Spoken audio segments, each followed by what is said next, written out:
Bismillahirrahmanirrahim. Assalamualaikum warahmatullahi taala wabarakatuh. Selamat berjumpa dengan saya Yan Nuryanto, pengampu mata kuliah Administrasi Kependudukan dan Catatan Sipil.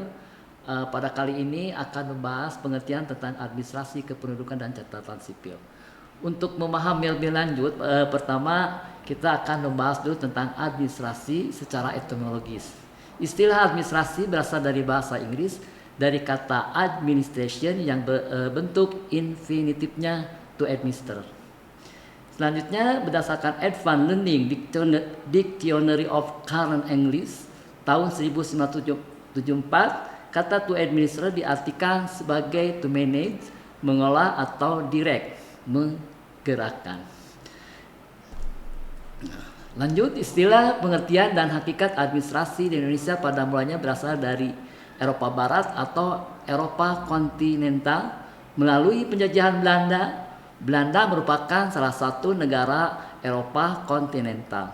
Eropa Barat seperti halnya sama juga di Jerman, Prancis, Italia memperolehnya dari bahasa Romawi. Selanjutnya di zaman Romawi terdapat banyak istilah yang berhubungan dengan administrasi, antara lain administer atau pembantu, abdi, kaki tangan atau penganut. Selanjutnya administratio atau pemberian bantuan, pemeliharaan, perlakuan, pelaksanaan, pimpinan, pemerintahan dan pengelola. Seterusnya administro, membantu, mengabdi, memelihara, menguruskan, memimpin, mengemudikan atau mengatur. Dan selanjutnya administrator yang disebut dengan pengurus, pengelola atau pemimpin. Nah, di dalam administrasi itu memiliki dimensi-dimensi dilihat dari sebagai proses, sebagai tujuan, dan sebagai institusi. Yang disebut dengan sebagai proses, administrasi merupakan rangkaian kegiatan yang disusun secara sistematik yang diarahkan pada tujuan yang akan dicapai.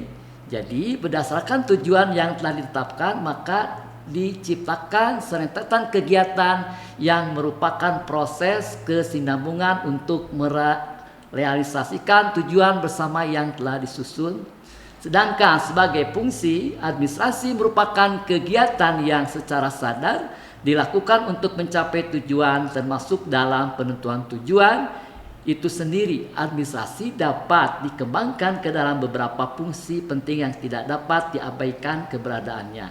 Yang ketiga adalah sebagai institusi, administrasi tidak mungkin dapat beroperasi dengan baik jika tidak ada wadah dan sistem yang mengatur. Organisasi merupakan wadah yang tepat untuk digunakan kegiatan kerjasama karena di dalamnya terdapat struktur organisasi yang dilengkapi dengan tata kerja atau SOTK yang membuat setiap orang yang terlibat dalam kerjasama memiliki kejelasan tentang fungsi dan tugasnya. Nah, sekarang apa yang disebut dengan konsep administrasi itu bisa dilihat dalam arti sempit, yaitu administrasi atau dari bahasa Belanda yang meliputi kegiatan catat mencatat, surat menyurat, pembukuan ringan, ketik mengetik, agenda dan seterusnya yang bersifat teknis, ketatausahaan atau clerical work. Jadi tata usaha adalah bagian kecil kegiatan daripada administrasi. Sekarang bisa dilihat dalam arti luas. Berdasarkan Simon, administrasi sebagai kegiatan daripada kelompok yang mengadakan kerjasama untuk menyelesaikan tugas bersama. Dan berdasarkan Siagian mengatakan bahwa administrasi adalah keseluruhan proses pelaksanaan kegiatan yang dilakukan oleh dua orang atau lebih yang terlibat dalam suatu bentuk usaha kerjasama demi tercapainya tujuan yang ditentukan sebelumnya.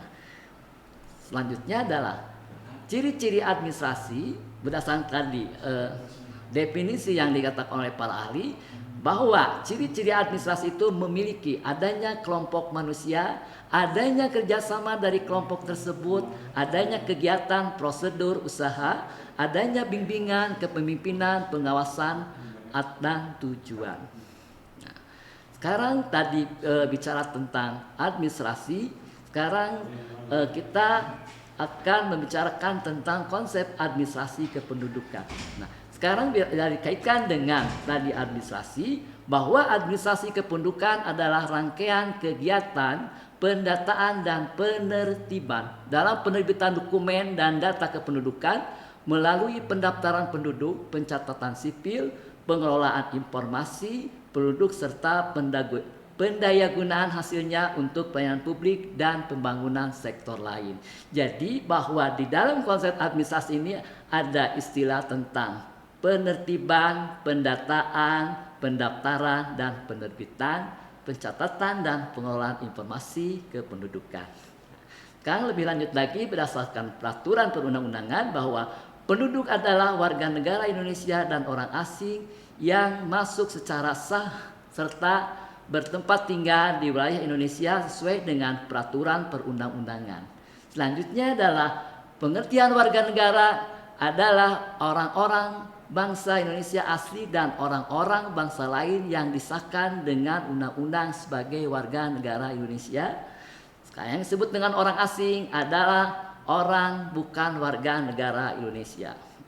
Lanjut adalah di dalam penyelenggaraan administrasi kependudukan di dalam peraturan yang berlaku, sini ada menteri adalah menteri yang bertanggung jawab dalam urusan pemerintahan dalam negeri.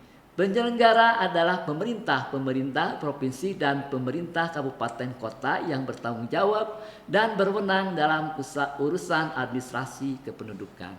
Sini ada Direktorat Jenderal adalah Direktorat Jenderal yang bidang tugasnya meliputi administrasi kependudukan. Ada instansi pelaksana adalah perangkat pemerintah kabupaten kota yang bertanggung jawab dan berwenang melaksanakan pelayanan dalam urusan administrasi kependudukan. Dokumen kependudukan adalah dokumen resmi yang diterbitkan oleh instansi pelaksana yang mempunyai kekuatan hukum sebagai alat bukti autentik yang dihasilkan dari pelayanan pendaftaran penduduk dan pencatatan sipil.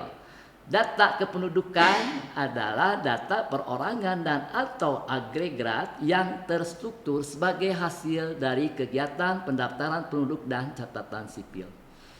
Sekarang pendaftaran penduduk adalah pencatatan biodata penduduk, pencatatan atas pelaporan peristiwa kependudukan, dan pendaftaran dan pendataan penduduk rentan administrasi kependudukan serta penerbitan dokumen kependudukan berupa kartu identitas atau surat keterangan kependudukan.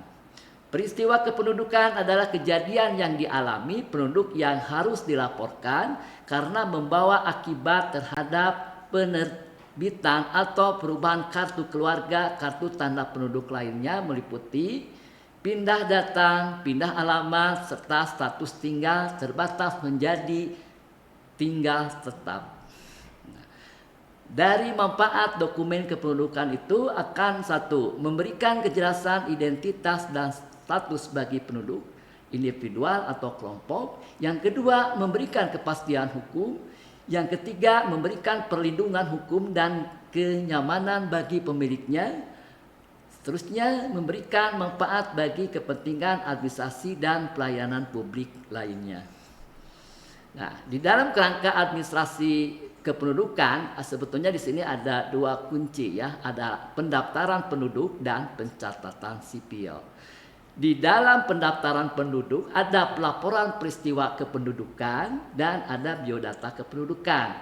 Salah satu dari pelaporan peristiwa kependudukan, salah satunya adalah perubahan alamat, pindah alamat wilayah Indonesia, pindah alamat antar negara, pencatatan kartu keluarga, warga negara Indonesia tinggal sementara, perubahan orang asing, tinggal terbatas menjadi tinggal tetap, pendataan penduduk, rentan administrasi kependudukan, dan penatausahaan pendaftaran penduduk.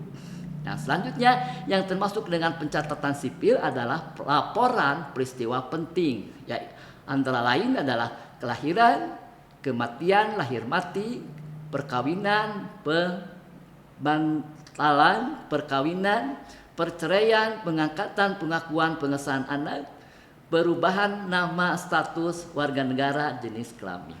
Nah, itulah konsep daripada administrasi kependudukan. Untuk lebih lanjutnya kami akan dilanjutkan pada program yang lainnya. Wassalamualaikum warahmatullahi wabarakatuh.